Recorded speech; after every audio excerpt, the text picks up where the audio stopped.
Bonjour à toutes et à tous et bienvenue dans cette nouvelle formation vidéo où l'on va apprendre à créer une jolie landing page moderne en HTML et CSS. Donc voici ce qu'on va réaliser. Ici vous pouvez voir qu'on a une barre de navigation toute simple avec ici donc une section de présentation avec un petit bouton acheter maintenant, des images, etc. Donc voilà ce qu'on va réaliser et si je descends ici pareil, on a une section de présentation, on a des spécifications et en dessous on a un footer, c'est-à-dire un pied de page qui va nous permettre de rediriger les utilisateurs vers d'autres pages, par exemple des réseaux ou autres. D'accord, donc voilà la page qu'on va réaliser. Donc c'est une page, c'est une landing page assez moderne donc, et qui est responsive. C'est aussi un de ses avantages puisque si je me place ici au format mobile, comme ceci, vous allez voir qu'en fait la page s'adapte correctement à toutes les tailles d'écran et ça c'est nickel. Alors oui, déjà il faut savoir ce que c'est une landing page. Alors comme vous pouvez le voir à l'écran, en fait c'est une page de renvoi en français. En fait c'est une petite stratégie de vente et de marketing. Par exemple, lorsque votre société envoie un mail à vos utilisateurs, eh bien ce mail là va posséder un lien sur lequel les utilisateurs peuvent cliquer et les utilisateurs seront renvoyés sur cette page, justement cette landing page. Et cette landing page là va tout simplement présenter un produit, un service ou autre. Donc ça sera une page de présentation des avantages d'un service, d'un produit, etc. Voilà, donc c'est pour ça qu'ici j'ai choisi de créer une landing page concernant donc la vente d'un casque par exemple. Alors avant de commencer le tutoriel, je tiens également à préciser que lors de la réalisation de cette page en HTML et CSS, on va beaucoup utiliser le concept des flexbox en CSS qui va nous permettre justement d'aligner comme ça nos éléments, de les positionner sur la page, etc. Et donc si vous n'avez pas vraiment les bases avec les CSS Flexbox, je vous invite à vous procurer la formation que j'ai créée ici, donc le guide complet pour positionner les éléments de votre site rapidement et facilement avec les Flexbox en CSS. Et en fait, c'est tout simplement un guide complet où je vous offre donc un cours complet en vidéo sur les Flexbox, une formation où je vous montre comment créer une véritable page web avec les Flexbox, donc c'est cette page web là, d'accord ? Et je vous offre également le code source de la page, je vous offre également 2 jeux gratuits pour vous familiariser avec les concepts des Flexbox et je vous donne également un document récapitulatif avec les Flexbox. Donc si vous ne comprenez pas encore bien le concept des Flexbox, je vous invite à vous procurer cette formation qui sera donc dans le lien dans la description. Mais ne vous inquiétez pas, vous n'êtes pas obligé de tout comprendre en Flexbox puisque dans cette formation vidéo actuelle, eh bien, je vais vous expliquer tout ça, mais très rapidement. Et enfin, donc, je vous invite également à vous abonner à mon compte Instagram French Coder si ce n'est pas déjà fait, donc où je publie donc régulièrement des conseils, des tutos et des ressources à propos du développement web pour vous aider à progresser dans ce domaine. Donc je publie 3 publications par semaine et en story, eh bien, je fais des stories quotidiennes avec notamment des quiz et des idées de projets pour vous aider encore une fois à progresser. Donc tout se passe ici dans le compte Instagram French Coder. Alors maintenant que tout ça a été dit, nous allons pouvoir passer à la réalisation de cette fameuse page web. C'est parti. Donc nous allons aller dans votre éditeur de code tout simplement et vous allez donc créer votre dossier, je l'ai nommé tuto. Dans ce dossier, eh bien, vous allez créer votre fichier index.html, d'accord, votre page, et un fichier style.css pour pouvoir écrire tout ce qui est code CSS pour styliser votre page. Ensuite, dans le fichier index.html, vous allez tout simplement créer votre template HTML. Donc normalement, ça vous savez le faire jusqu'à maintenant, d'accord? Donc vous avez votre index.html, vous mettez votre template. Ici, vous allez changer ça en FR. Vous allez mettre votre meta-charset UTF-8 pour accepter les caractères spéciaux. Vous allez mettre cette balise-là qui n'est pas très importante, mais toujours intéressant à mettre pour pouvoir gérer les compatibilités dans les différents navigateurs. Et vous allez surtout mettre la meta-name viewport qui va vous permettre justement d'adapter votre page à différentes tailles d'écran et notamment au format mobile. Donc ça, vous connaissez tout ça, vous avez vos bases en HTML et CSS et normalement tout ça, vous avez vu.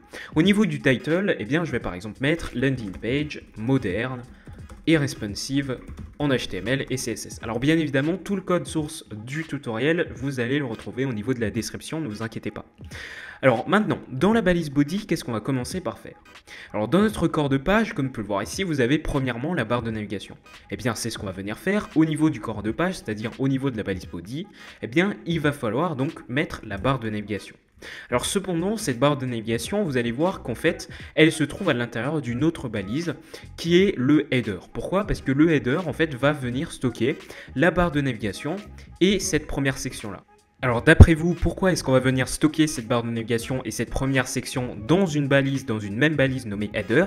Tout simplement parce qu'ici, comme on peut le voir, il possède ces éléments-là en le même arrière-plan. Donc comme on peut le voir, en fait, notre balise header va tout simplement définir un arrière-plan commun pour notre barre de navigation et la première section. Alors vous allez me dire, pourquoi ne pas mettre cet arrière-plan au niveau de notre corps de page, c'est-à-dire au niveau du body? Tout simplement parce que si on descend, vous allez voir que la seconde section n'a pas le même arrière-plan que notre première section avec la barre de navigation et notre première section tout simplement. D'accord? Donc comme vous pouvez voir en fait, notre deuxième section a un arrière-plan différent du header. D'accord? Et du coup en fait, il va falloir stocker ces éléments-là, c'est-à-dire la barre de navigation et la première section, dans un header pour donner un arrière-plan commun. D'accord? Mais qui n'est pas commun à la seconde section. Ça veut dire que cette seconde section-là n'appartiendra pas à notre balise header. D'accord? Et pour le footer, pareil, hein, du coup, il ne possède pas un arrière-plan commun aux autres sections, du coup, il ne va pas appartenir au header, tout simplement, vu que son arrière-plan est différent, il est en noir. Ok, donc maintenant, on peut revenir au code et on va créer ce fameux header. D'accord. Et comme je vous l'ai dit, ce header va stocker notre section et notre barre de navigation. Alors commençons par la barre de navigation, du coup, on va créer une balise nommée nav qui correspond à la barre de navigation en HTML. Dans cette barre de navigation, qu'est-ce qu'on a? On a le logo, donc c'est un titre hein, normal. Et après, on a une autre partie, c'est-à-dire la partie droite, qui va stocker les onglets, d'accord? Et le petit bouton acheter ici. C'est parti, donc on va venir mettre notre logo, donc ça sera juste un titre de niveau 1. Donc on va mettre par exemple Head Boost, comme ceci. Voilà. Et à côté, donc on va créer une autre div. On va créer une div nommée Write, d'accord? Une div de classe Write. Alors pour ceux qui ne connaissent pas les divs, c'est tout simplement donc des boîtes en HTML qui vont regrouper plusieurs éléments, qui vont stocker des éléments. Donc en fait, cette div classe Write, qu'est-ce qu'elle va stocker? Elle va stocker donc les onglets et le bouton. Donc à l'intérieur, on va mettre donc les onglets. Alors on va juste mettre des paragraphes. Donc on va mettre premièrement, alors je vais faire 3 onglets comme ceci. Premièrement, on va mettre l'accueil.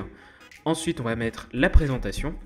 Et enfin, donc, on a notre lien de contact. Alors, bien évidemment, ici, vous allez pouvoir mettre des href, etc. pour rediriger vers d'autres pages, par exemple. Mais pour le moment, eh bien, on va faire qu'une seule page, c'est-à-dire notre page d'accueil, notre landing page. Et enfin, donc, on a un bouton juste en dessous de ces 3 onglets-là. On a un bouton acheter, comme ceci, qui va permettre à l'utilisateur d'acheter notre produit, par exemple. Ok, donc là, comme vous pouvez le voir, on a, avec un code assez simple, on a réussi à créer notre barre de navigation. Puisque si j'ouvre donc ma page au niveau de mon navigateur, vous allez voir qu'ici, on a déjà tous les éléments de notre barre de navigation. On a le titre, enfin le logo, on a donc les onglets et on a le bouton. Ok, donc maintenant il va falloir styliser tout ça dans notre page CSS. Donc pour cela, déjà il va falloir lier notre code HTML à notre fichier CSS. Donc pour cela, il va falloir mettre le fameux link rel sheet et ici vous mettez l'emplacement de votre fichier CSS. Donc moi il se trouve à côté de mon fichier HTML, donc je mets juste style.css. Ok. Alors une fois qu'on a fait ça, on peut s'occuper de notre fichier CSS. Alors premièrement, moi ce que je vous propose de faire, c'est de modifier la police actuelle, puisque comme vous pouvez le voir, elle est assez moche, d'accord? Donc pour pouvoir modifier la police, eh bien vous allez pouvoir utiliser la bibliothèque nommée Google Fonts. Donc vous allez sur Google Fonts, donc vous tapez Google Fonts sur Google, et vous allez donc cliquer sur le premier lien. Voilà, donc vous allez tomber sur cette page et ici vous allez avoir plein de choix de police, d'accord? Donc moi pour ce projet je vais utiliser la police ici Montserrat. Donc je clique dessus et je vais sélectionner ici sur cette page mes styles, d'accord? Donc par exemple ici je vais sélectionner le Light 300. Voilà, et ensuite le Regular 400, pourquoi pas. Donc je clique sur Select this style à chaque fois, et ensuite je clique sur ce bouton, et je vais dans Import pour pouvoir importer le code CSS dans mon projet. Donc je copie le code et je le colle au niveau de mon fichier style.css, d'accord? Et ensuite on va pouvoir utiliser cette propriété font family pour importer la police. Ok, donc une fois que notre police a été importée, on va pouvoir donc la mettre au niveau de notre corps de page. Donc pour cela, on sélectionne notre sélecteur body et on va mettre notre font family. Alors je vais juste copier le code qui a été généré par Google Fonts et je le colle donc juste ici. Et maintenant, si j'actualise ma page, vous allez voir que la police Montserrat a bien été importée. C'est parfait. Donc maintenant, qu'est-ce qu'on va faire? Eh bien, on va pouvoir continuer. Alors, je vais en profiter pour appliquer certaines propriétés à notre sélecteur body, c'est-à-dire au corps de notre page. Par exemple, eh bien, on va pouvoir retirer toutes les marges, puisqu'ici, comme vous pouvez le voir, on a des marges qui s'appliquent. Donc, on va mettre margin 0 pour retirer toutes les marges extérieures, d'accord? Donc voilà, on a les marges qui se sont retirées et ensuite on va pouvoir également, je ne sais pas, mettre une couleur blanche par exemple au texte de notre body. Pourquoi une couleur blanche? Puisque vous allez voir qu'en fait, pour les arrière-plans qu'on va appliquer au niveau de notre page, eh bien la couleur noire ne convient pas puisque sinon on ne verra pas le texte, d'accord? Du coup, eh bien je vous propose de mettre une couleur blanche à notre body, à tous les textes qui se trouvent au niveau de notre body, donc on va mettre color white comme ceci. Alors si vous actualisez votre page, vous allez voir qu'on ne verra pas grand chose, d'accord? Puisqu'ici la couleur a été modifiée en blanc et notre couleur de background est également en blanc, du coup on ne voit rien. Mais comme je vous l'ai dit, eh bien, au niveau de notre header, on va pouvoir donc appliquer une couleur un peu dégradée comme ça, d'accord? Donc pour cela, eh bien, on va spécifier notre balise header, d'accord? On va écrire header juste ici et on va tout simplement venir appliquer quelques propriétés. Juste une seule d'ailleurs, donc on va juste mettre la propriété background pour modifier l'arrière-plan, d'accord? Donc ici, comme je vous l'ai dit, on va mettre une couleur dégradée comme ça, donc on a du noir, ensuite du bleu foncé et puis du violet, d'accord? Donc ça fait un effet assez stylé. Donc ici, qu'est-ce qu'on va faire? Eh bien, tout simplement, on va venir pour pouvoir mettre un dégradé. Alors bien évidemment, vous allez pouvoir mettre une couleur, juste comme ça, par exemple noir, d'accord?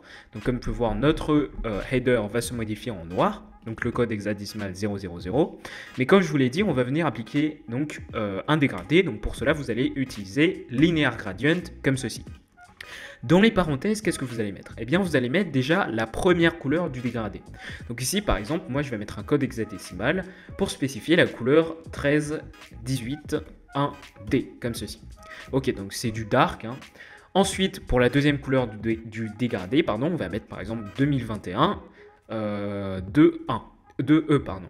Et ensuite, eh bien, on va mettre la troisième couleur qui sera du violet, donc ça va être 34.1B47. Alors bien évidemment, vous ne serez pas obligé d'à chaque fois mettre 3 couleurs. Vous pouvez mettre juste 2 couleurs, 4 couleurs, 6 couleurs, 10 couleurs, etc. Donc c'est en fonction de ce que vous voulez faire.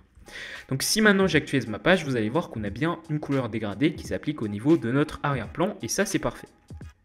Alors une fois qu'on a fait ça, eh bien on va pouvoir passer à la suite. On va pouvoir nous occuper de notre barre de navigation. Donc pour cela, la barre de navigation, c'est-à-dire la balise nav, se trouve dans notre header. Donc on spécifie bien header nav, comme ceci. Alors bien évidemment, ici vous n'êtes pas obligé de mettre à chaque fois header blablabla, header blablabla, etc. D'accord? Mais ça, c'est important de le mettre pour être plus précis en CSS et pour pouvoir après éviter de avoir plein de bugs, en fait, éviter d'avoir plein de bugs par la suite. Ok, donc ensuite, une fois qu'on a spécifié header nav, eh bien on va pouvoir donc appliquer certaines propriétés à notre barre de navigation. Alors déjà, qu'est-ce qu'on va faire? Eh bien déjà, on va venir aligner nos éléments, d'accord? On va aligner donc le titre avec les onglets et notamment donc notre bouton.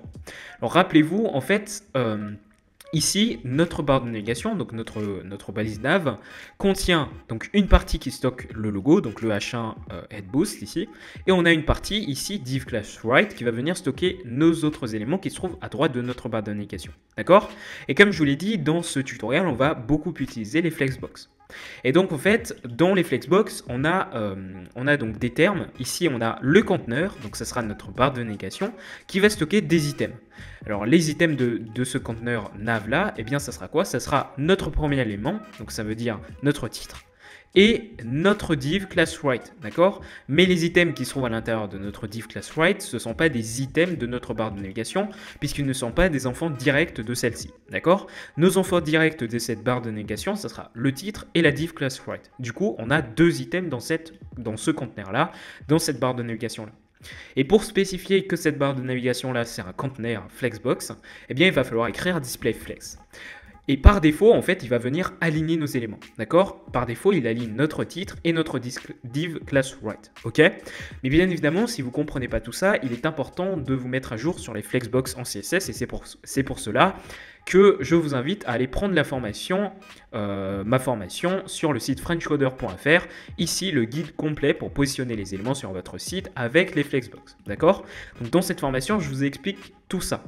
Ok, donc ici avec display flex, comme je vous l'ai dit, on va pouvoir dire que notre barre de navigation, ça sera un conteneur qui va stocker des items et en même temps, il va venir aligner nos éléments. Pourquoi? Parce que en fait, par défaut, on a une propriété nommée flex direction et par défaut, elle est à row et c'est cette propriété-là qui va nous permettre justement d'aligner ou d'empiler nos éléments.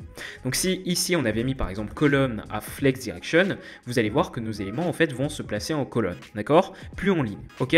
Donc en fait, ça c'est dû à la position d'une axe qui s'appelle s'appelle la main axis, mais ça encore, vous allez voir ça dans la formation. Ok, donc par défaut, comme je vous l'ai dit, elle est à raw, donc pas la peine de spécifier ici flex direction raw. Alors une fois qu'on a pu aligner nos éléments avec display flex, eh bien on va pouvoir mettre un flex wrap à wrap.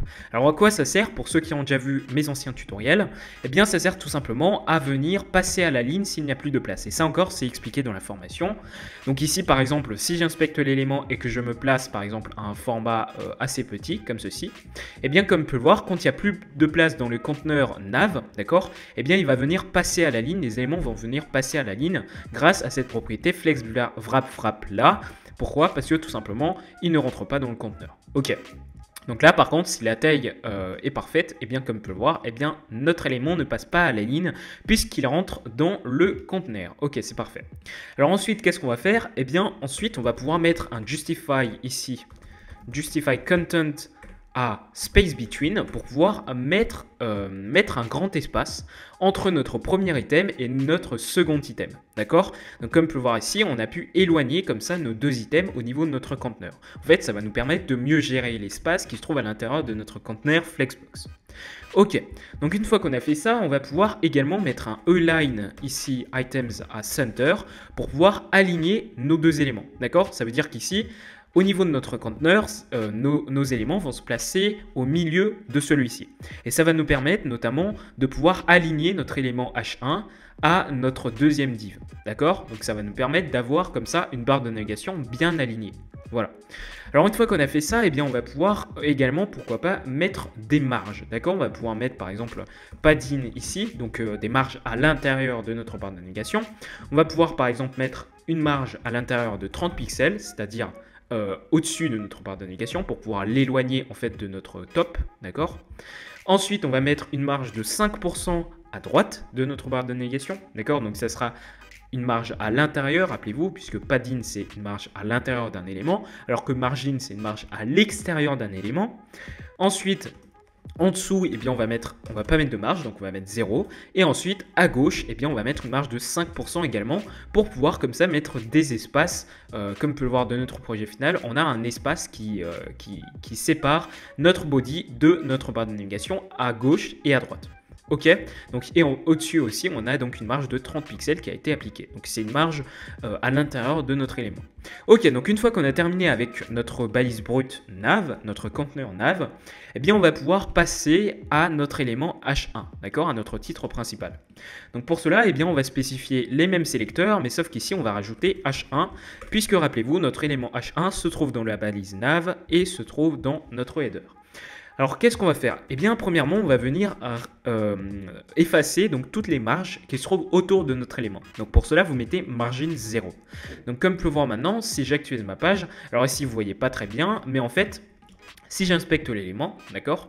Si j'inspecte l'élément comme ça, j'utilise l'inspecteur et ici, si je sélectionne mon H1, comme on peut le voir ici, en fait, on n'a plus que le titre qui, en fait, c'est plus que le titre qui occupe toute la place. Alors que si ici, je supprime cette propriété-là, eh bien, vous allez voir qu'en fait, si je sélectionne l'élément, en fait, notre H1, c'est pas seulement le texte, d'accord?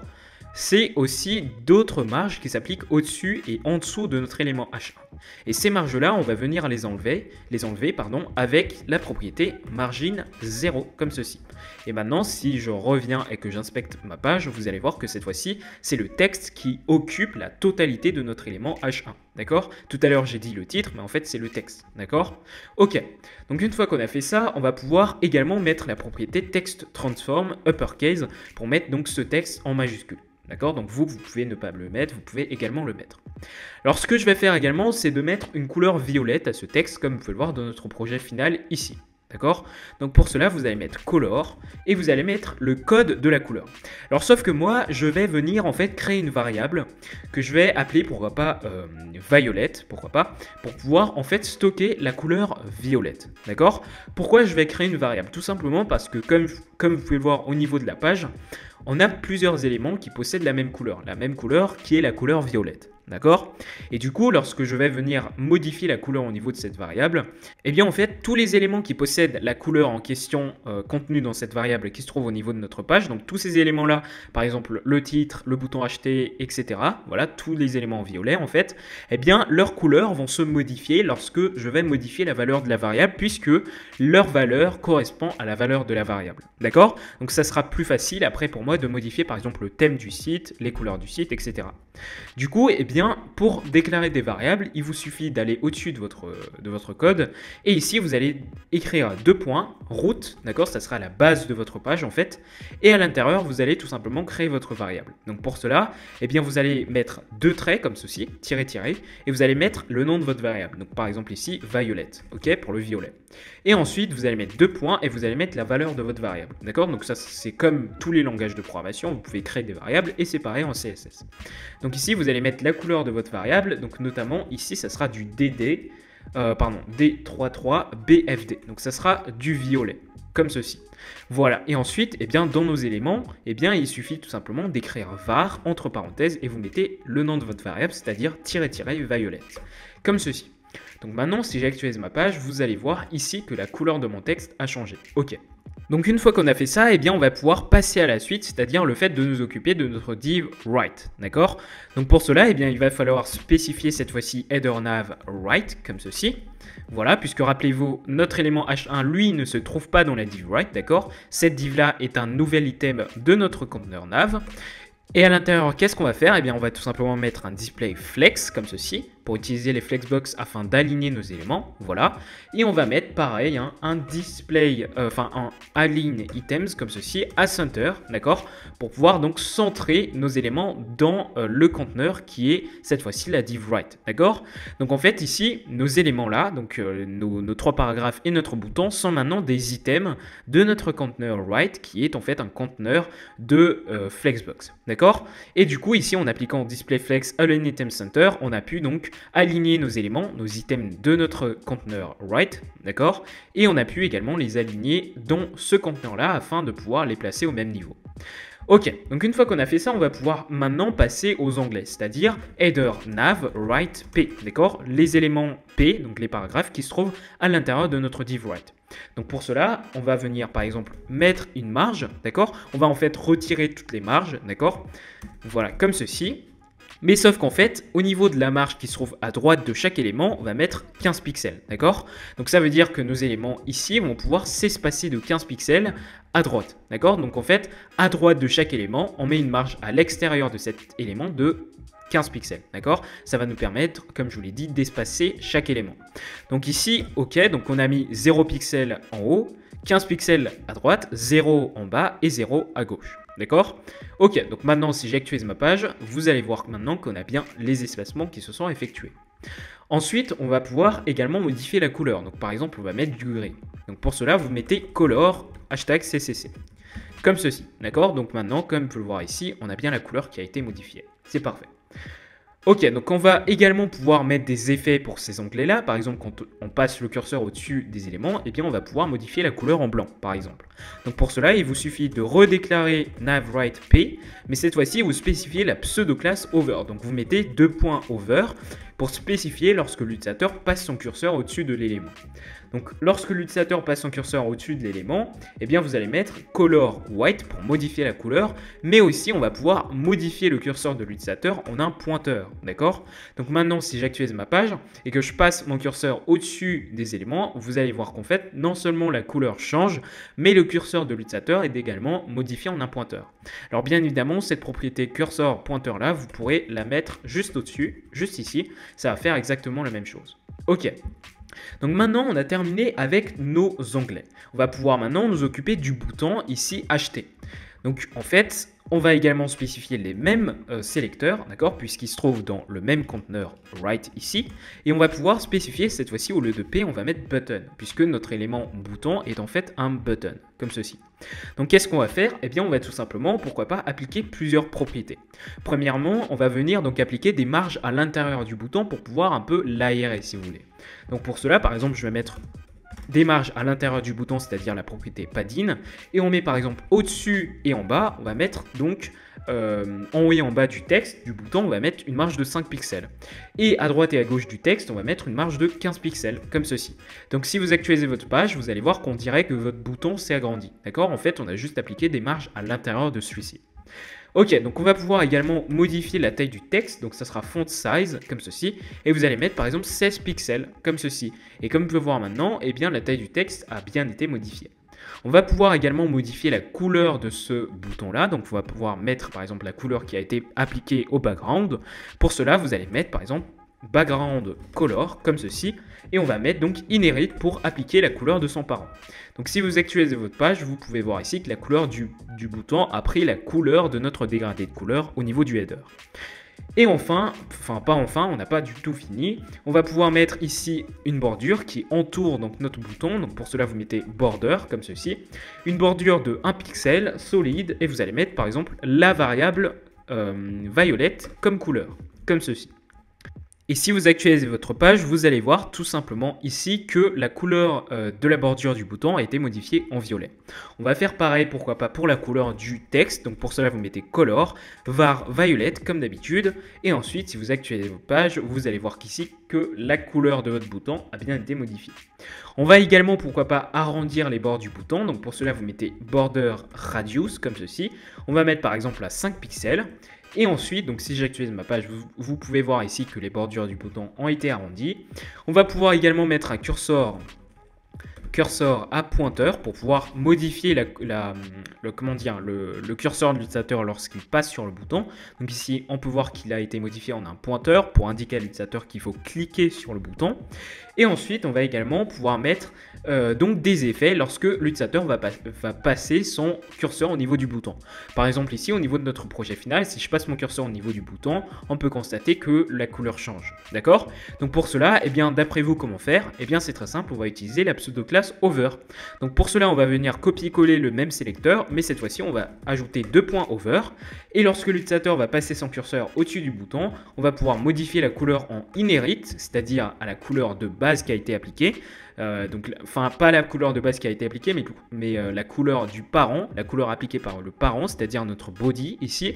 Donc la couleur de base c'était white, donc pour cela on va mettre color inherit. Et si j'actualise ma page, vous allez voir que la couleur du bouton change quand je passe mon curseur au-dessus du bouton. Ensuite, on va mettre quoi également? Et on va pouvoir modifier donc la background color. Donc pour cela, on va mettre donc background color comme ceci. On va mettre donc la couleur de la variable comme ceci. Et maintenant, si j'actualise ma page, vous allez voir que quand je passe mon curseur au-dessus du bouton, eh bien sa couleur change. C'est parfait. Alors sauf qu'ici, si je reviens au niveau de mon projet final, si je passe mon curseur au-dessus du bouton, on peut voir qu'il y a une petite transition entre le fait que je passe mon curseur au-dessus du bouton et que je le lâche. D'accord? Donc en fait, cette transition est due à la propriété transition de notre bouton. Donc pour cela, il suffit d'ajouter transition ici et vous mettez par exemple pour votre color, pour votre propriété color, eh bien la transition sera de 0,5 secondes, comme ceci. Ensuite, virgule pour votre background color, donc background color, ça sera également 0,5 secondes.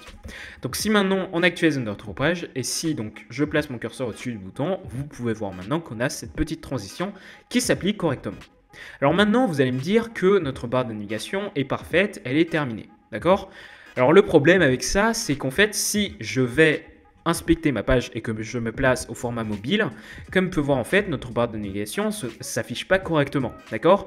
En fait, enfin si, elle s'affiche correctement en soi, mais en fait ici on a les onglets qui prennent trop de place. Donc en fait au format mobile, on va juste pouvoir laisser notre titre principal avec notre bouton acheter. Donc on va pouvoir retirer de notre champ de vision, c'est-à-dire de notre viewport, donc nos onglets tout simplement. Donc pour cela, eh bien en fait on va pouvoir utiliser ce qu'on appelle les media queries. Les media queries vont nous permettre d'appliquer certaines propriétés à nos éléments seulement lorsque la taille d'écran est définie. Donc par exemple ici, vous allez mettre @media screen and parenthèse max 8 et vous allez spécifier votre taille maximale, votre largeur maximale que vous souhaitez appliquer à votre media query.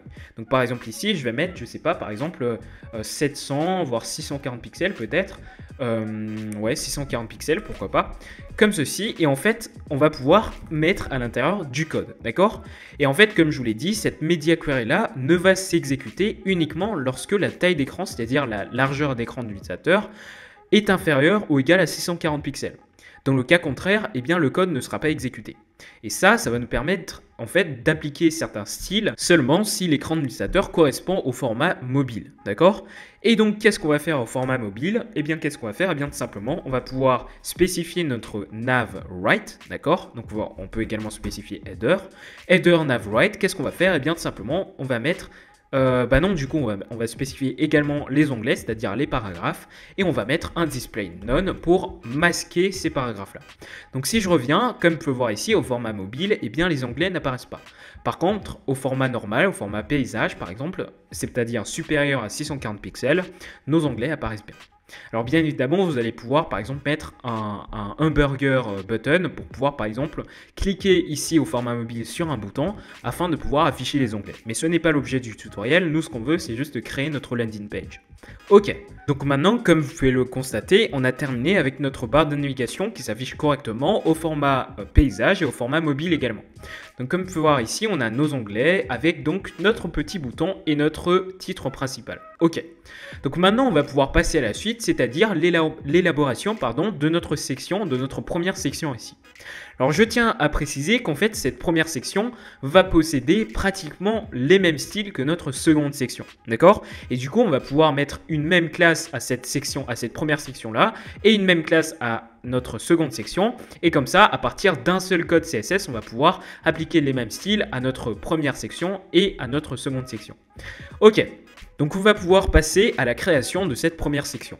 Donc pour cela, on va revenir de notre fichier HTML et on va donc toujours à l'intérieur du header, d'accord? On va sortir de notre barre de navigation, mais on va créer une section, d'accord? Donc pour cela, vous mettez la balise section en HTML et on va l'appeler présentation, d'accord? Et comme je vous l'ai dit, en fait, cette section-là possédera la même classe que notre seconde section, ça veut dire la classe présentation.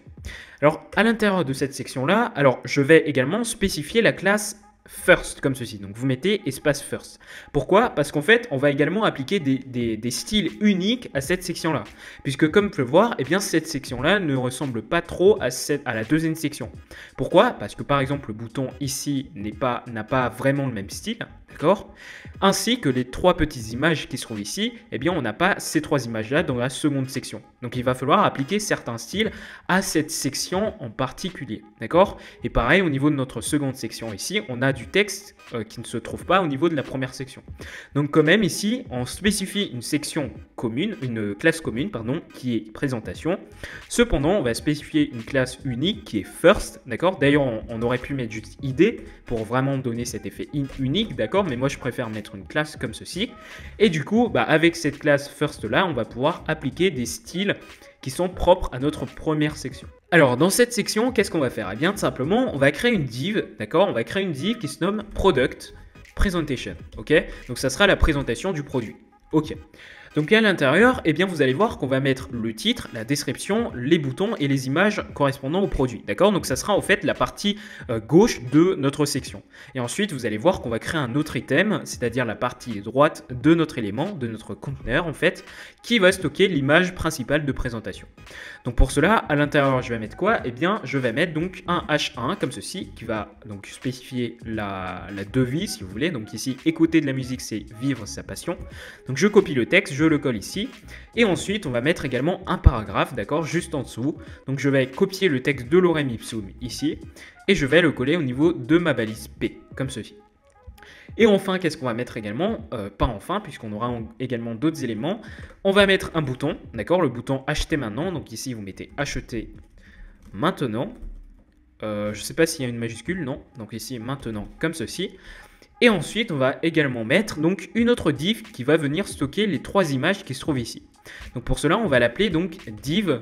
On va l'appeler par exemple small image, comme ceci, puisque ce sont des petites images. Et à l'intérieur de cette div là, qui est en fait un conteneur Flexbox, qu'est-ce qu'on va faire? Et bien tout simplement, on va venir mettre nos trois images, comme ceci. Donc par exemple ici, on va créer trois divs qui vont se nommer small, d'accord, qui vont posséder la même classe, comme ceci, donc div class small, div class small, div class small. Et à l'intérieur de ces trois divs là, on va pouvoir mettre des images. Donc ici, on va mettre img. ouais, img comme ceci. src alt, donc on va pouvoir retirer ce alt là. Et on va mettre donc 3 images dans chaque élément. Enfin, on va mettre une image pardon, dans chaque élément. Ok, donc au niveau de la source, pour l'instant, je vais laisser comme ça. Ensuite, comme je vous l'ai dit, eh bien, on va créer une autre div, ici un autre item qui va stocker l'image de présentation principale. Donc pour cela, on va venir sortir de notre premier item, c'est-à-dire Product Presentation, et on va donc créer une autre div qui va s'appeler, par exemple, image. Je sais pas, par exemple, image. Voilà. Donc cette div-là, qu'est-ce qu'elle va faire? Eh bien, elle va tout simplement stocker une balise img. Alors je vais juste descendre, voilà, img, et donc au niveau de la source, eh bien vous allez mettre la source de l'image. Alors pour cela, je vais juste copier donc l'adresse de l'image, voilà, et je vais la coller au niveau de ma source, comme ceci. Et donc pareil, pour les 3 petites images, on va pouvoir également faire la même chose, mais plus tard. Ok, donc si j'actualise ma page, vous allez voir qu'ici, on a bien nos éléments qui s'affichent, à part nos 3 petites images ici, puisque on n'a pas encore appliqué de source à chaque balise. Ok, donc une fois qu'on a fait ça, on va pouvoir donc styliser tout ça au niveau de notre fichier CSS. Donc pour cela, on se rend au niveau de notre fichier style.css, on descend un peu et on va pouvoir appliquer nos propriétés. Alors comme je vous l'ai dit ici, on va pouvoir appliquer pour nos 2 sections la classe des styles communs en fait pour la classe présentation, puisque nos 2 sections posséderont la classe présentation. Du coup ici, ne spécifiez pas header présentation. Sinon, les styles que vous allez appliquer à cette section-là ne va s'appliquer uniquement qu'à cette section-là, à cette première section qui se trouve dans le header. Alors que rappelez-vous, notre seconde section, au niveau de notre projet final, ne se trouve pas dans le header. Donc si vous spécifiez comme ça header présentation, ça veut dire que vous spécifiez uniquement la div de la section de classe présentation qui se trouve dans le header. Alors que notre seconde section ne se trouve pas dans le header. Donc ici, vous enlevez bien header et vous mettez juste point présentation pour spécifier uniquement la classe présentation. Alors qu'est-ce qu'on va faire premièrement? Eh bien, premièrement, on va venir mettre un peu des marges qui vont correspondre aux marges de la barre de navigation, comme ici, d'accord? Donc ici, on va mettre par exemple padding, donc des marges à l'intérieur de notre élément. On va mettre par exemple un 30 pixels au-dessus et en bas, donc en haut et en bas, et on va mettre également une marge de 5% à droite et à gauche. Donc comme vous pouvez voir ici, on a bien une marge de 30 pixels qui sépare notre barre de navigation de notre section, mais également donc une marge de 5% ici à gauche et à droite. Ok. Alors une fois qu'on a fait ça, on va pouvoir également mettre encore plus de marge, c'est-à-dire margin top, comme ça 5%, qui va nous permettre encore une fois de mieux espacer encore plus donc notre barre de navigation de notre section. Ok, alors on aurait pu juste mettre des margins, mais je préfère comme ça mettre 2 marges comme ça, donc un padding et un margin pour mieux vous expliquer les 2 concepts. Alors ici, comme je vous l'ai dit, on aurait pu juste mettre margin comme ceci, et on met par exemple 35 pixels en haut et en bas et 5% à droite et à gauche. Ça fait exactement la même chose, d'accord? Ça met des marges à l'extérieur cette fois-ci. Donc ici, vous pouvez mettre comme moi padding et puis margin ou juste margin, ça va faire la même chose. Ok, alors une fois qu'on a fait ça, qu'est-ce qu'on va faire? Eh bien, on va pouvoir également mettre un display flex comme ceci pour pouvoir dire que cette section présentation, ça sera un conteneur flexbox, d'accord? Et en fait, ça va venir aligner nos éléments. D'accord? Donc ça va venir aligner notre premier item, c'est-à-dire la div product présentation, d'accord? Et la div, c'est-à-dire l'item image, comme ceci. D'accord? Puisque rappelez-vous, en fait, les items de notre conteneur présentation, ce sont les enfants directs de cette classe. Ça veut dire qu'ici, nos enfants directs, ça sera la div product presentation et la div image. D'accord? Et du coup, ces 2 divs-là vont s'aligner. Ok. Alors ensuite, qu'est-ce qu'on va faire? Eh bien, on va également mettre un align item center, comme ceci, pour pouvoir aligner nos éléments à la verticale dans le conteneur, d'accord? Ça va nous permettre notamment d'aligner notre product, d'accord, à notre image, comme ceci. Ok, donc une fois qu'on a fait ça, on va pouvoir également mettre un justify content space between pour pouvoir mettre une marge entre nos 2 éléments. Alors ici, la marge ne s'applique pas. Pourquoi? Tout simplement parce que notre div product ici prend trop de place, mais c'est pas grave. Alors, une fois qu'on a spécifié certaines propriétés au niveau de notre classe présentation, on va pouvoir tout simplement maintenant nous occuper de notre premier item, c'est-à-dire la div products présentation. Donc pour cela, vous allez mettre présentation, product présentation, puisque notre item product présentation se trouve dans la div, dans la section plutôt présentation. Ok, donc à l'intérieur, qu'est-ce qu'on va faire? Eh bien, on va mettre 2 propriétés. Ici, on va mettre par exemple la width à 100% pour lui dire d'occuper 100% de la place qu'il peut occuper au niveau de son emplacement dans le conteneur. Ok. Et on va également mettre la propriété flex shrink à 3. Comme ceci. Alors à quoi ça va servir? Alors encore une fois, cette propriété flex shrink est étudiée dans le guide complet sur le positionnement des éléments avec le flexbox en CSS qui se trouve dans la description. Ok, alors en fait, je vais vous expliquer tout ça très rapidement, mais en fait, cette propriété-là, c'est une propriété appartenant aux items des conteneurs flexbox. Alors rappelez-vous, notre div product presentation est en fait un item de notre container presentation, c'est-à-dire de notre section presentation. Et cette section presentation là, elle possède deux items, l'item product presentation et l'item image. Ok, donc deux éléments en fait, deux enfants directs de cette section. Alors en fait, cette flex shrink, comme je vous l'ai dit, est une propriété d'item, c'est-à-dire la propriété de la div product presentation. Ok. Et elle va tout simplement, donc son rôle, c'est de tout simplement définir comment l'item va réagir, va rétrécir en fait en fonction de l'espace qui est disponible dans le conteneur qui est occupé par les différents items. D'accord? Donc en fait ici, pour mieux comprendre tout ça, revenons au niveau du projet final. Ici, on a la div product presentation et la div image, d'accord? Qui sont deux éléments de notre item section presentation. Ok? En fait ici, si j'enlève, donc si je vais dans le code source de notre projet final, si je retire ici donc flex shrink 3 comme ceci et que j'enregistre ma page, vous allez voir en fait que notre image va rétrécir et que notre div qui se trouve à gauche va prendre tout simplement plus de place, d'accord? Alors que si je remets notre flex shrink à 3, vous allez voir qu'en fait notre div va rétrécir en fait sa place, il va prendre en fait moins de place, d'accord?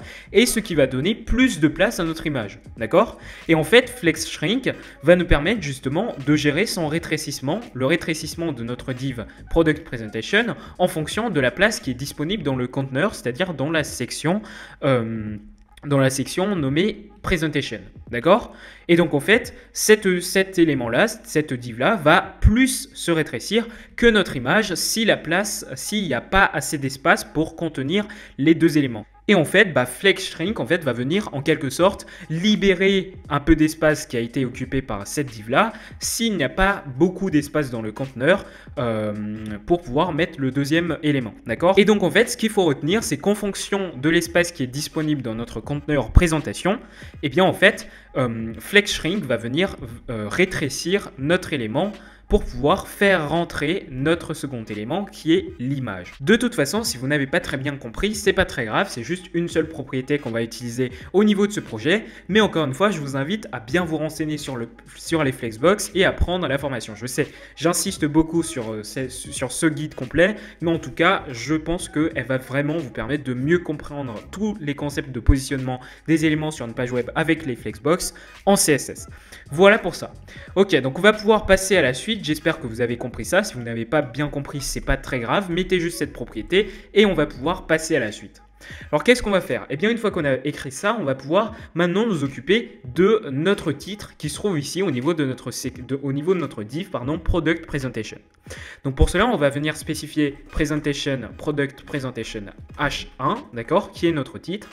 Et qu'est-ce qu'on va faire? Eh bien, comme pour le titre de notre barre de navigation, on va pouvoir retirer toutes les marges qui se trouvent à l'extérieur. Donc pour cela, vous mettez margin 0, comme ceci. Voilà. Ensuite, eh bien, on va pouvoir également modifier la taille de cet élément-là, puisque comme vous pouvez le voir, au niveau de notre projet final, la taille du titre est assez grande, d'accord, assez élevée. Donc pour cela, eh bien, on va mettre une taille font size, comme ceci, de 4 VW. Alors cette unité-là, normalement, vous la connaissez si vous avez vos bases en HTML et CSS. Alors je vais vite fait vous l'expliquer. En fait, ça va prendre 4% de la view width de votre appareil. D'accord? La view width, c'est quoi? C'est la largeur de la partie que l'utilisateur voit au niveau de votre page, c'est-à-dire tout cet élément-là, tout cet espace-là. D'accord? En fait, toute notre page finalement. D'accord? Et en fait, ici, on lui dit que notre élément H1, c'est-à-dire notre titre, le texte de notre titre, va prendre 4% de cette view width. D'accord? Et c'est pour ça qu'ici, on écrit 4 VW. Ok, donc là, comme vous pouvez le voir, c'est après 4% de notre view list, et du coup ici, on a bien donc du titre, un titre pardon, qui est assez grand. Alors l'avantage avec cette unité de mesure là, j'ai oublié de vous le préciser, c'est qu'en fait, si la view list varie, donc si la taille d'écran de l'utilisateur varie, eh bien la taille du titre va également varier, d'accord? Puisque, rappelez-vous, c'est en pourcentage, 4% de la view list. Donc si j'inspecte l'élément et que je me place par exemple ici au format mobile, vous pouvez voir ici que le titre a bien été modifié, a bien été redimensionné. Pareil, si j'essaie de redimensionner comme ça ma page, ma view list, comme vous pouvez voir ici, eh bien la taille du titre est modifiée également, d'accord? Donc ici, je peux donc remettre à la taille de tout à l'heure et vous allez voir que la taille du titre s'est bien adaptée. Ok, on va pouvoir ici également mettre une width, c'est-à-dire une largeur de 80% à notre titre, comme ceci. Voilà, donc comme vous pouvez voir ici au niveau de notre page, notre titre ne va pas à la fin de son espace, de l'espace qui lui est disponible. Il prend 80% de la largeur de l'espace qu'il contient, c'est-à-dire la div Product Presentation, d'accord? Pour pouvoir notamment passer à la ligne comme ça. Donc ça, c'est plus, comme ça, c'est plus sympa à voir. Voilà. Et une fois qu'on a fait ça, on va pouvoir nous occuper de notre paragraphe qui se trouve ici. Donc pour cela, eh bien, il va falloir tout simplement spécifier Presentation, Product Presentation, et cette fois-ci, vous spécifiez P, c'est-à-dire le paragraphe. Donc qu'est-ce que vous allez faire? Eh bien tout simplement, vous allez mettre font weight comme ceci, donc la largeur, la grace pardon, de notre texte. Vous allez le mettre à 300, comme ceci. Donc si vous actualisez votre page, vous allez voir que la grace de votre texte, ici, de votre paragraphe, a été modifiée. D'accord? Elle est moins grasse si vous voulez. D'accord? En fait, 300, ici, ça correspond à la grace qu'on a importée au niveau de notre police de tout à l'heure. D'accord? Donc ici, rappelez-vous, on a importé une light 300 et un regular 400. Et du coup, ici, en spécifiant 300 pour notre élément, pour notre paragraphe, et bien on prend le premier style, c'est-à-dire 300, le style light 300 de notre police. Ok, donc si vous aviez par exemple importé un 500, 600, 700, et bien vous allez pouvoir ici au niveau du font weight spécifier 500, 600, 700, etc. Ok, ensuite on va pouvoir également modifier la couleur, donc on va mettre du gris, on va mettre par exemple le code hexadécimal E9, E9, E9, comme ceci, et si vous actualisez votre page, vous allez voir que la couleur du texte a bien été modifiée. Alors une fois qu'on a fait ça, on va pouvoir également nous occuper de notre bouton. Donc pour cela, eh bien on va spécifier Presentation, Product Presentation, Button, comme ceci. Qu'est-ce qu'on va faire? Eh bien tout simplement, on va appliquer une margin top de 20 pixels pour pouvoir tout simplement mettre une marge au-dessus du bouton de 20 pixels pour séparer le paragraphe du bouton. On va pouvoir également mettre un padding, c'est-à-dire une marge à l'intérieur du bouton, c'est-à-dire à côté du texte, comme ceci. On va pouvoir mettre une marge à l'intérieur de 15 pixels en haut et en bas et de 20 pixels à droite et à gauche du texte. Donc si vous actualisez votre page, vous allez voir que les marges se sont appliquées. On va pouvoir également mettre une font size de 15 pixels pour modifier la taille du texte, voilà, comme ceci, à 15 pixels. Et ensuite, on va mettre un border radius de 10 pixels pour pouvoir donc arrondir les bords du bouton, comme ceci. Alors ici, vous pouvez voir qu'il y a une bordure grise qui apparaît, donc on va pouvoir notamment retirer cette bordure en utilisant la propriété border none, comme ceci. Donc si vous actualisez votre page, vous allez voir que la bordure a disparu. Ensuite, on va également mettre un outline ici à none. Pourquoi? Parce que d'habitude, quand on clique sur un bouton, eh bien, il y a une bordure qui apparaît autour. Donc pour pouvoir retirer cette bordure, vous mettez juste outline à 0 ou outline none. Et ensuite, on va également mettre un curseur à pointeur pour modifier le curseur de l'utilisateur en un pointeur lorsqu'il place son curseur au-dessus du bouton, comme ceci. Et normalement, ça sera tout pour notre button. Pourquoi? Parce qu'ici, comme vous pouvez le voir, on a bien appliqué tous les styles. Alors oui, vous allez me dire qu'on n'a pas les couleurs, etc. comme au niveau de notre projet final ici. Eh bien, comme je vous l'ai dit, en fait, ce bouton-là, on va venir lui appliquer des styles propres à sa section, d'accord? Puisque rappelez-vous, ce bouton de cette première section-là ne possède pas le même style que le bouton qui se trouve ici au niveau de notre deuxième section, d'accord? C'est pour ça que ici, lorsqu'on va venir appliquer des couleurs à ce bouton-là, il va falloir spécifier la section first qui est en fait la seconde classe qu'on a appliquée au niveau de cette section-là, d'accord? Et pareil pour la seconde section, ici, donc on va pouvoir par exemple lorsqu'on va modifier les couleurs du bouton, eh bien on va par exemple ici mettre la classe seconde par exemple à notre seconde section, d'accord? Comme ça on va pouvoir appliquer des styles particuliers. Ok, donc pour le moment on va laisser le bouton comme ça. Alors ensuite, qu'est-ce qu'on va faire? Eh bien ici, on va pouvoir donc nous occuper de notre image qui se trouve ici. Donc par exemple ici, on va pouvoir mettre par exemple presentation, ici product presentation img. Donc on va pouvoir, enfin du coup ça sera pas product presentation, ça sera image presentation puisque ça sera notre second item ici. Alors d'ailleurs ici je viens de remarquer que je l'ai appelé image au lieu de image présentation. Donc je vais mettre image présentation juste au niveau de cette classe là, d'accord. Et ensuite qu'est-ce qu'on va faire? Eh bien on va par exemple juste mettre la width à 100% pour lui dire d'occuper toute la place qu'il peut occuper au niveau du conteneur, comme ceci. Donc comme vous pouvez le voir maintenant, la taille de l'image a rétréci tout simplement puisque la taille de l'image par défaut, elle, c'était la taille de l'image que j'ai téléchargée au niveau d'internet. Et donc maintenant, comme vous pouvez le voir, eh bien nos éléments se placent un peu mieux au niveau de notre section. Mais on n'a pas terminé, pourquoi? Parce qu'ici en fait, on a également des petites images qui doivent s'afficher et d'ailleurs au niveau de notre bouton aussi, il va falloir lui appliquer certaines couleurs. Alors maintenant on va pouvoir revenir donc au niveau de notre index.html, d'accord? Et on va pouvoir donc compléter l'attribut source au niveau de chaque petite image de notre div product presentation, d'accord? Donc pour cela, eh bien je vais récupérer l'adresse de chaque image qui se trouve ici. Donc je vais copier l'adresse de l'image, de la première image, comme ceci. Je vais copier l'adresse de la seconde image, donc je vais la coller ici. Et je vais copier enfin l'adresse de la troisième image. Donc je copie l'adresse et je la colle juste ici. Donc si j'actualise ma page maintenant, vous allez voir que les images en fait s'affichent très grandes, d'accord? Donc la taille des images sont très grandes. Pourquoi? Tout simplement parce qu'on ne les a pas encore modifiées. Ok. Donc pour cela, il va falloir les modifier au niveau de notre fichier CSS. Alors maintenant, comme je vous l'ai dit, eh bien ces images-là, en fait, appartiennent à notre première section. Pourquoi? Parce qu'en fait, vous n'allez pas retrouver les mêmes images au niveau de notre seconde section. Comme au niveau de notre seconde section, ce texte-là appartient à cette section, c'est-à-dire à la section seconde, ok? Donc ces images-là, vu qu'elles ne se trouvent pas dans la seconde section, elles appartiennent à la première section, c'est-à-dire notre section first, ok? Rappelez-vous, notre section first possède également la classe présentation, ok?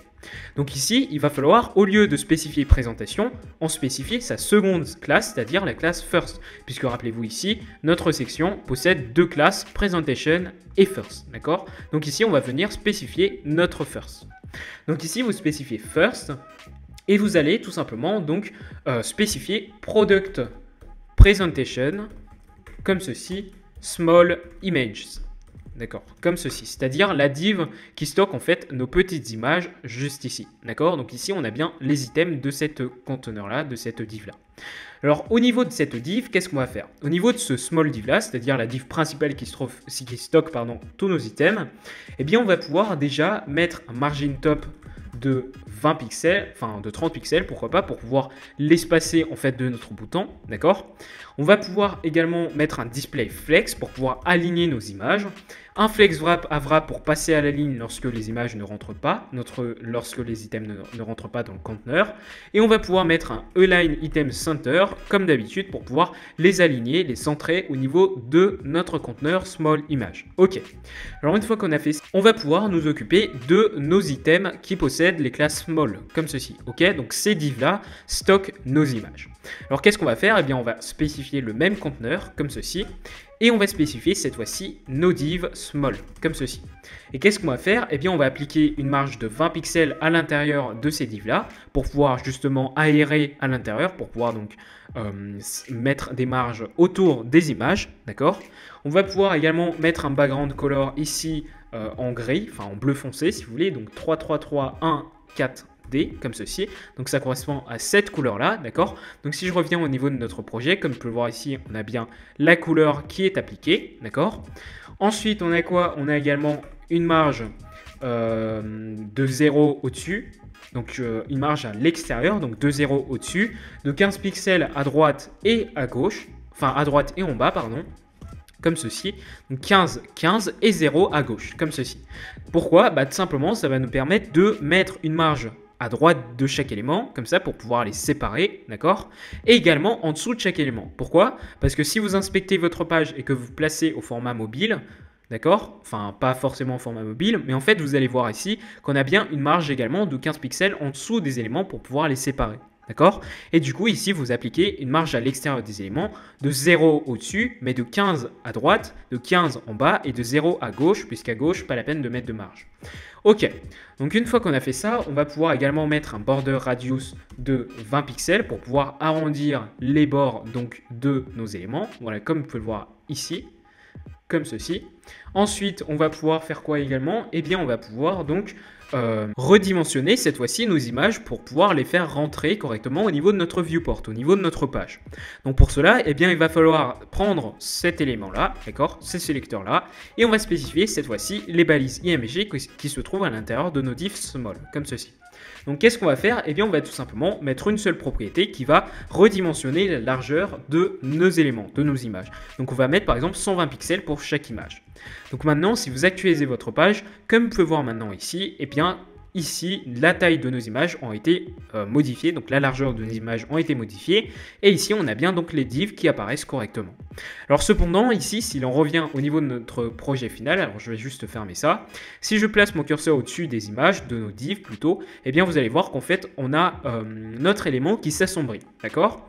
Donc pour cela, eh bien on va pouvoir utiliser encore une fois la pseudo-classe over. Donc on va spécifier notre div small et on va mettre 2 points over comme ceci. Et qu'est-ce qu'on va faire? Eh bien on va tout simplement baisser la luminosité lorsque l'utilisateur va passer son curseur au-dessus de l'élément. Donc pour cela vous allez mettre filter comme ceci, filter de point brightness entre parenthèses et vous allez mettre la luminosité. Donc ici, par défaut, c'est à 100%. Donc ici, par exemple, on va mettre 50% de la luminosité.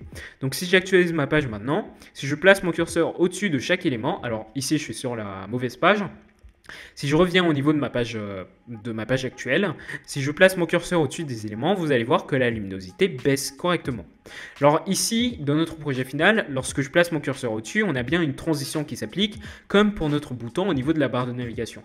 Et ici, rappelez-vous comment est-ce qu'on a fait ça? Eh bien, on a tout simplement utilisé la propriété transition.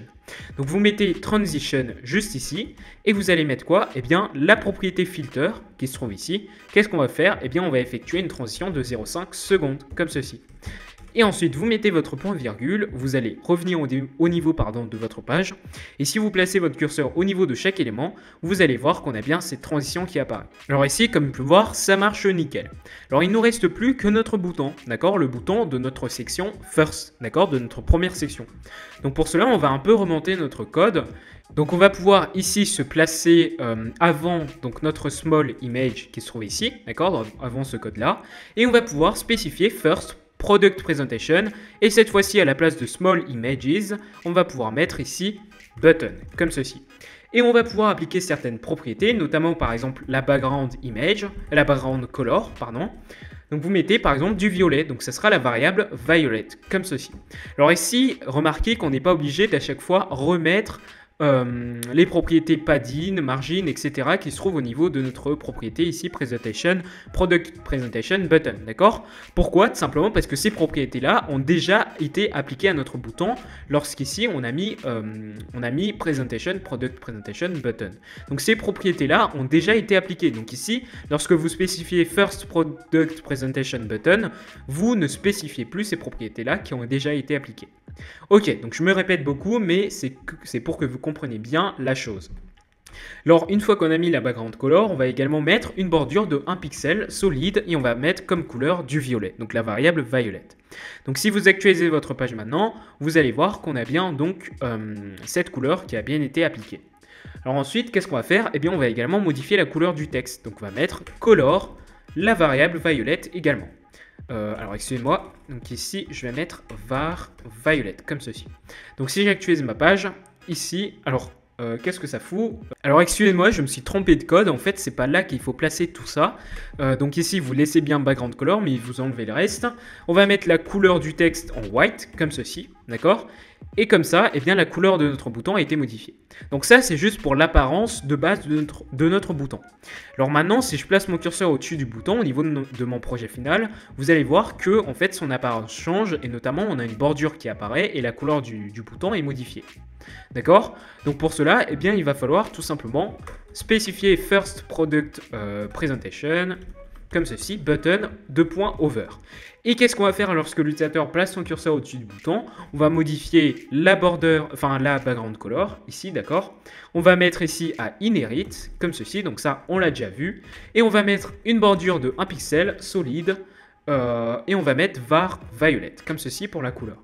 Et on va également modifier la couleur, c'est-à-dire on va mettre du violet également. Donc si j'actualise ma page et si je place maintenant mon curseur au-dessus du bouton, comme vous pouvez le voir, eh bien, on a bien les couleurs qui se modifient. Alors ici, comme vous pouvez le voir, quand je place mon curseur au-dessus du bouton, on peut voir qu'en fait, nos éléments au-dessus et en dessous du bouton sont un peu décalés, d'accord? Ils se décalent un peu. Ça, c'est dû au fait qu'en fait, lorsque je place mon curseur au-dessus du bouton, on a une bordure qui se crée, donc on a un élément qui apparaît, qui n'était pas présent lorsque il n'y avait pas cet effet over là, d'accord? Donc pour remédier à ce problème, d'ailleurs au niveau de mon projet final, on a également la même chose, mais c'est pas un problème très gênant. Mais pour remédier à ce problème, eh bien il vous suffit tout simplement de mettre cette bordure là au niveau de votre button, de votre état initial, d'accord? Donc vous allez pouvoir retirer ça de votre over. Donc si vous actualisez votre page maintenant, si donc vous placez votre curseur au-dessus du bouton, vous allez voir que maintenant, eh bien, on n'a plus ce décalement qui s'effectue, d'accord? Donc maintenant, notre bouton ne bouge plus. Donc contrairement à notre projet final où notre bouton bouge, enfin où nos éléments, pardon, bougent lorsque je place mon curseur au-dessus du bouton, d'accord? Donc maintenant, on n'a plus cet effet-là et c'est plus clean si vous voulez. Alors ici, on va également appliquer une transition à ce bouton-là lorsque l'utilisateur place son curseur au-dessus. Et pour cela, eh bien, il va falloir tout simplement appliquer la propriété transition comme ceci. Et on met background color ici 0,5 secondes et color 0,5 secondes, comme ceci. Donc maintenant, si j'actualise ma page, vous allez voir que si je place mon curseur au-dessus du bouton, eh bien, on a bien cette transition qui apparaît. C'est parfait. Et bien maintenant, comme vous pouvez le voir, on en a pratiquement terminé, on en a pratiquement fini avec cette partie header là, c'est-à-dire avec la barre de navigation et notre section principale, notre première section. D'accord? Alors pourquoi je dis presque? Tout simplement parce que si vous vous placez au format mobile, donc vous inspectez votre page, vous sélectionnez ici le format mobile, et bien comme vous pouvez le voir, c'est le bordel. D'accord? On n'a rien qui se place correctement. Surtout qu'ici, on a toujours l'image, alors que ça prend, alors qu'il n'y a pas assez de place finalement. D'accord? Donc pour cela, qu'est-ce que je vous ai appris? Eh bien, je vous ai appris à utiliser les media queries. Donc, on va pouvoir récupérer la même media query et si la largeur de l'écran est inférieure ou égale à 640 pixels, eh bien, vous allez pouvoir modifier les éléments qui se trouvent au niveau de cette partie. Donc, pour cela, qu'est-ce qu'on va faire? Eh bien, tout simplement, on va venir ici spécifier Presentation, Product Presentation. Déjà, notre titre principal, comme vous pouvez le voir, il est un peu trop petit. Donc, on va pouvoir l'agrandir. Donc, on va mettre un font size à 2 EM. Alors pourquoi une nouvelle unité? Alors c'est tout simplement pour pouvoir appliquer 2 fois sa taille initiale, d'accord? Donc si je mets pas ça, par exemple je mets font size auto comme ceci, eh bien comme vous pouvez le voir ici, la taille du texte va être définie automatiquement, d'accord? Alors que si je mets par exemple 2 EM ici, ça veut dire qu'on va prendre 2 fois sa taille automatique, sa taille initiale, la taille initiale de notre élément H1, d'un élément H1 en HTML. Donc si j'actualise ma page, vous allez voir maintenant qu'ici on a bien 2 EM, la taille qui a été appliquée. Ok, alors une fois qu'on a fait ça, eh bien on va pouvoir passer à la suite, c'est-à-dire notre image ici de présentation. Donc pour cela, eh bien on va tout simplement spécifier Presentation, Product Presentation. Enfin non, du coup c'est pas Product Presentation, c'est Image Presentation, comme ceci. Et vous mettez Display None, exactement comme pour les onglets de notre barre de navigation. Donc maintenant, si vous actualisez votre page, si vous placez au format mobile, vous pouvez voir que l'image n'apparaît plus. Ok, donc une fois qu'on a fait ça, on va pouvoir également nous occuper des petites images ici qui affichent notre produit, qui présentent notre produit. Par exemple, on va pouvoir notamment modifier la taille de l'image, la réduire pour pouvoir faire rentrer plus d'éléments sur une seule ligne. Donc pour cela, qu'est-ce qu'on fait? Eh bien, vous avez compris, on va pouvoir donc spécifier ici first, du coup, ça sera first et plus presentation, et ça sera product presentation, comme ceci, small images, d'accord, comme ceci, et ça sera notre small img, comme ceci, d'accord? Donc ici, rappelez-vous, j'ai juste repris en fait la propriété qui se trouve ici, qui définit la taille de nos images. Donc ici, qu'est-ce que je vais faire? Je vais réduire la taille de l'image, la largeur de l'image. Je vais mettre par exemple 8 à 90 pixels. Donc maintenant, si j'actualise ma page, vous allez voir que la taille des images ont été réduites et du coup, eh bien, on a 2 éléments qui peuvent rentrer sur notre page. Et voilà, donc comme vous pouvez le voir, la résolution mobile a bien été gérée. Et ici, si je me place au format paysage, vous allez voir qu'on a bien nos éléments qui s'affichent correctement. Et donc voilà, comme vous pouvez le voir, eh bien, on a terminé avec notre partie header, c'est-à-dire c'est-à-dire notre barre de navigation, et notre première section. Et donc on va pouvoir passer à la suite, c'est-à-dire la création de notre deuxième section qui se trouve ici. Et je peux vous le dire en fait qu'on va pas faire beaucoup de choses. Pourquoi? Parce qu'au niveau de cette première partie, on a déjà pratiquement tout fait, puisque rappelez-vous, en fait, notre seconde section va également posséder la classe présentation. Et ici, en fait, grâce au CSS, on a pu appliquer des styles communs, d'accord, enfin communs plutôt, à nos deux sections. Donc, on va pas faire grand chose au niveau de notre seconde section. C'est parti. Ok, donc c'est parti pour la création de notre seconde section. Donc je vous invite à vous rendre au niveau de votre document HTML, d'accord? Et donc on va venir, alors je vais juste dézoomer pour qu'on voie mieux. Donc ici on va venir donc sortir de notre section Presentation First, d'accord? Mais également de notre header, puisque rappelez-vous, notre seconde section ne se trouve pas dans le header. Donc on va venir sortir de tout ça et on va venir créer une nouvelle section qu'on va appeler Presentation également. Donc ici, vous remarquez que ça sera exactement la même classe que notre première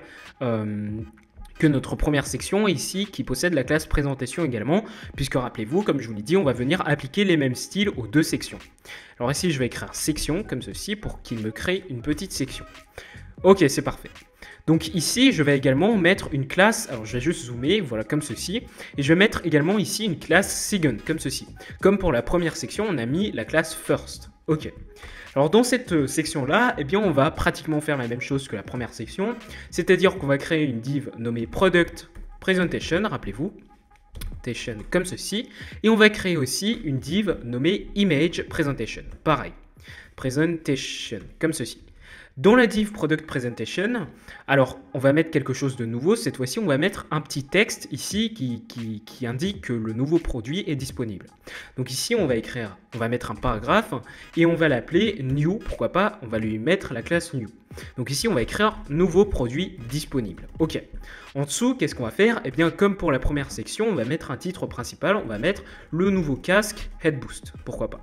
Donc casque Head Boost, comme ceci.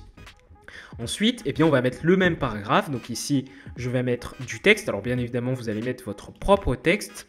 Voilà, donc je vais copier ce texte-là et je vais le coller juste ici. Super. Alors une fois qu'on a fait ça, on va également mettre notre bouton, donc notre button ici qui va se nommer voir les spécifications. Super. Donc normalement, là, c'est bon pour la Product Presentation. On a bien nos trois éléments. Donc si je vais dans mon projet actuel, alors ici, je dois actualiser ma page. Et bien, si je descends, ici, on a bien donc le texte qui s'est appliqué avec le bouton. Alors comme on peut le voir ici, on a déjà les styles de notre première section qui se sont appliqués. Pourquoi? Parce qu'en fait, cette seconde section possède la même classe Presentation. Et comme je vous l'ai dit, dans notre fichier CSS, on a déjà appliqué des styles pour les classes Presentation. Alors, qu'est-ce qu'on va faire? Eh bien, au niveau de Image Presentation, on va mettre notre image. Donc pour cela, on va mettre IMG comme ceci. Au niveau de ALT, alors c'est toujours bien de mettre une description de l'image ici pour le référencement surtout. Mais ici, je vais l'enlever parce que je ne vais pas mettre en ligne le site. À part le code source, bien évidemment, vous allez le trouver dans la description. Et ici, je vais mettre donc l'image qui se trouve au niveau de mon projet final. Donc je vais copier l'adresse de l'image et je vais le coller ici. Ok, donc maintenant, si j'actualise ma page, voilà, vous allez voir qu'ici, on a bien les éléments qui se placent correctement. D'accord? Alors, une fois qu'on a fait ça, on va pouvoir styliser tout ça dans notre page CSS. Donc, on va descendre ici, on va donc appliquer deux sauts de ligne et on va pouvoir spécifier notre classe second. D'accord? Qui est en fait notre section, ici notre section qui possède la classe second, donc c'est-à-dire notre deuxième section. Alors qu'est-ce qu'on va faire? Eh bien, on va retirer toutes les marges déjà. Donc on va mettre margin 0, voilà, et ensuite on va appliquer donc une couleur d'arrière-plan, puisque comme je vous l'ai dit, au niveau de notre header, on a une couleur, un dégradé de couleur en fait, et au niveau de notre seconde section, on a une autre couleur. Donc ici, on va mettre la couleur de cette section-là, on va mettre par exemple du 13, 18, 1D, comme ceci. Donc ça sera du dark, d'accord? Donc si j'actualise ma page, ici, comme tu peux le voir, on a bien la couleur qui s'est appliquée. Alors ici, comme je vous l'ai dit, on n'a pas grand chose à faire, hein. Il nous reste juste à spécifier, donc styliser, pardon, le premier texte ici et le bouton. Donc pour cela, qu'est-ce qu'on fait? Eh bien c'est très simple, on va venir donc styliser le premier texte, donc ici new, comme ceci. Et qu'est-ce qu'on fait? On met donc la couleur violette, donc ça sera notre variable de départ. Donc ça sera violette ici.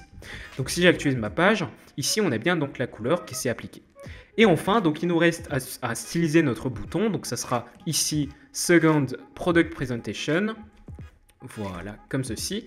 Et on va mettre ici donc certaines propriétés, notamment un background color à inherit, donc pour prendre la couleur de base de son parent. Donc si j'actualise ma page, alors ici rien ne s'affiche, pourquoi? Tout simplement parce qu'ici j'ai écrit Product Presentation sans spécifier le bouton. Donc ici je mets Button, donc je vais sauter une ligne comme ceci, et normalement maintenant la couleur du bouton prend la couleur de background de son parent, c'est-à-dire donc la seconde section. Alors qu'est-ce qu'on va faire également? Eh bien on va mettre une bordure, voilà, de 1 pixel, solide, et comme couleur, comme d'habitude on met le violet. Et ensuite, qu'est-ce qu'on fait? Eh bien, pour la couleur du texte, ça sera pareil, donc ça sera la variable violet. Et comme on peut le voir maintenant, on a bien le bouton qui s'affiche correctement. Maintenant, il va falloir mettre le petit effet, en fait, lorsque je place mon curseur dessus, on a bien donc ce petit effet qui apparaît, qui modifie en fait les couleurs d'arrière-plan. Alors qu'est-ce qu'on fait? Eh bien on va faire Second Product Presentation Button over, d'accord? Pour pouvoir donc spécifier lorsque l'utilisateur va placer son curseur au-dessus du bouton. Donc au niveau de la background color, on va modifier en violet, d'accord? On va inverser les couleurs si vous voulez, donc violet comme ceci. Et au niveau de la couleur du texte, on va mettre du blanc, tout simplement. Donc si j'actualise ma page maintenant, alors je reviens au niveau de mon projet initial, d'accord? Si j'actualise ma page, si je place mon curseur au-dessus du bouton, on a bien donc la couleur, enfin les couleurs qui se modifient. Ok, donc pour appliquer la transition, vous connaissez maintenant, on applique donc Transition ici. Et on va mettre donc Background Color, on va l'appliquer en 0,5 secondes, comme ceci, et color, on va l'appliquer, alors on met la virgule, et color, on va l'appliquer en 0,5 secondes également. Donc si je me place ici et que j'actualise ma page et que je place mon curseur au-dessus du bouton, on a bien donc ce petit effet qui apparaît et c'est sympa. Et comme on peut voir, on a déjà terminé notre seconde section. Comme je vous l'ai dit, c'était pas très compliqué puisque on a déjà fait la totalité du travail, en fait, la majorité du travail lorsqu'on a créé la première section. D'accord? Donc là c'est parfait, on a terminé notre seconde section. Maintenant, il va falloir nous occuper de la dernière partie, c'est-à-dire notre pied de page, d'accord? Donc notre pied de page qui correspond en fait au footer. Ici, on peut voir qu'on a 3 colonnes et on va pouvoir utiliser les flexbox également pour cette partie-là, d'accord? Donc c'est parti. Alors ici, bien évidemment, si vous inspectez l'élément et si vous placez au format mobile, la seconde section est bien évidemment responsive et s'adapte pour toutes les tailles d'écran. Ok. Donc on va venir maintenant passer au pied de page qui se trouve ici. Donc pour cela, eh bien, on va venir revenir dans notre page HTML, donc index.html, et on va donc sortir de cette seconde section, on va créer une autre section, si vous voulez, qui va s'appeler footer. Donc la balise footer va nous permettre en HTML de créer notre pied de page. Dans cette balise footer, on va faire quoi? On va créer différentes colonnes. On va créer 3 colonnes qui vont posséder la classe column, comme ceci, et on va en créer 3. Donc div class column, div class column, div class column. Donc chaque colonne, qu'est-ce qu'on va faire? Eh bien, on va mettre un H3 et 3 onglets, donc enfin 3 paragraphes plutôt. Donc on va créer un H3, donc chaque colonne, voilà, et on va mettre ici 3 paragraphes également, et c'est parfait. Alors dans la première colonne, on va mettre ici head, comme ceci, et on va mettre ici l'adresse mail, c'est-à-dire contact@headboost.fr, je ne sais même pas si ça existe. On va mettre contactez-nous, comme ceci, voilà, et on va mettre également comment acheter, comme ceci, donc comment acheter, puisque encore une fois c'est une page de vente, ok, donc c'est une landing page. Donc qu'est-ce qu'on va faire ici? Eh bien dans la deuxième colonne, on va mettre recrutement, comme ceci. Et ensuite, sur les paragraphes, on va mettre headboost.fr, comme ceci, donc l'adresse de l'entreprise. Et on va mettre postuler, comme ça, postuler en ligne, voilà, comme ceci. On va mettre ici comment faire pour le petit tutoriel pour postuler en fait dans l'entreprise. Et ensuite ici, qu'est-ce qu'on fait? Eh bien, dans la troisième colonne, on va mettre réseau, comme ceci. Et on va mettre Facebook, Twitter, Instagram. Alors vous pouvez mettre des images, hein, les icônes de Facebook, etc. Mais moi je vais juste mettre du texte pour rester dans le thème assez simple. Voilà, donc normalement, une fois que vous avez fait ça, eh bien c'est parfait. On va pouvoir donc venir styliser tout ça au niveau de notre fichier style.css. Donc je vais quand même enregistrer. Et donc si je vais au niveau de mon projet final, enfin au niveau de mon projet actuel, on a bien donc le footer qui s'affiche correctement avec le texte. Ok, donc on va styliser tout ça dans le fichier style.css. On va spécifier donc notre sélecteur footer qui correspond à la balise footer. Et on va venir donc retirer toutes les marges. Donc vous mettez margin 0 comme ceci. Ok. Donc on va également mettre donc une couleur d'arrière-plan en black, donc en noir, comme ceci. C'est parfait. Ensuite, on va également pouvoir aligner nos éléments, d'accord? Donc on va mettre un display flex pour spécifier que notre footer est en fait un conteneur flexbox, ok? Donc ça va nous permettre justement d'aligner nos éléments comme ceci, voilà. Et on va pouvoir faire quoi? Eh bien, on va pouvoir mettre un flex wrap comme au niveau, je sais plus où est-ce qu'on a mis un flex wrap, c'était, je pense, au niveau de la barre de navigation. Eh bien, ça nous permet de passer à la ligne s'il n'y a plus de place au niveau de notre footer, d'accord? Donc, notamment ici au format mobile, on va pouvoir passer les éléments à la ligne comme ça, si ça ne rentre pas au niveau du conteneur footer. Ok. On va également mettre un padding, pourquoi pas de 20 pixels, pour pouvoir mettre un espacement, pour pouvoir aérer le contenu du pied de page et les bordures. D'accord? Donc là, normalement, c'est parfait. On va également, donc ici, mettre un Justify Content comme ceci, Space Around, comme ceci. Donc cette propriété est également étudiée dans le guide complet des Flexbox qui se trouve dans la description. Et donc si j'actualise ma page ici, comme vous pouvez le voir, eh bien, on a les espaces qui sont bien répartis avant nos éléments et après nos éléments et entre nos éléments. Donc ça sert à ça, la propriété Justify Content à la valeur Space Around, comme ceci. Alors ensuite, on va également pouvoir modifier la couleur de nos éléments H3. Donc pour cela, vous mettez footer H3, comme ceci. Et qu'est-ce qu'on va faire? Eh bien tout simplement, on modifie la couleur et on va le mettre à la variable violette, comme ceci. Donc si j'actualise ma page, ici, comme vous pouvez voir, eh bien, la couleur du texte a bien été modifiée. Maintenant, au niveau des onglets, enfin pas des onglets, j'arrête pas de dire des onglets, mais en fait au niveau des paragraphes, bien évidemment vous allez pouvoir mettre des liens pour rediriger vers quelque part par exemple. Au niveau des paragraphes, on va mettre footer P comme ceci, donc ça sera nos paragraphes. Et on va donc mettre le curseur en pointeur pour que lorsque l'utilisateur place son curseur au-dessus des éléments, eh bien ça se transforme en un pointeur, comme ceci. On va également mettre la couleur ici en gris, la couleur du texte en gris, comme ceci. Et lorsque l'utilisateur va survoler l'élément, donc P:over, eh bien on va modifier la couleur du texte en blanc pour l'éclaircir si vous voulez, d'accord ? Donc si vous actualisez maintenant votre page, si je place mon curseur au-dessus des éléments, vous pouvez voir qu'en fait ici on a bien donc la couleur qui se modifie en blanc. Et ça c'est parfait. Donc une fois qu'on a fait ça, eh bien en fait on a presque terminé. Pourquoi presque? Puisque si vous vous placez au format mobile, comme d'habitude, eh bien ça va foutre le bordel. Donc ici en fait ce qui reste à faire, c'est tout simplement d'appliquer certains styles à notre footer. Lorsque la taille d'écran de l'utilisateur ne dépasse pas les 640 pixels, c'est-à-dire est au format mobile. Donc pour cela, vous allez aller dans votre Media Query, ici, vous allez spécifier votre footer, comme ceci, et vous allez mettre Justify Content Center pour centrer les éléments au niveau de notre footer. Alors ici, j'ai mis un espace de trop, comme ceci. Donc si vous actualisez votre page, vos éléments vont se centrer au milieu du conteneur footer. Vos items plutôt vont se centrer. Et ensuite, eh bien, pour pouvoir comme ça passer les éléments à la ligne, va falloir tout simplement réduire la largeur de chaque item. Donc pour cela, vous mettez footer colonne, qui sont nos colonnes, et vous allez mettre la largeur à 80% comme ceci. Donc maintenant, si vous allez actualiser votre page, vous allez voir que la largeur de nos colonnes a été réduite, d'accord?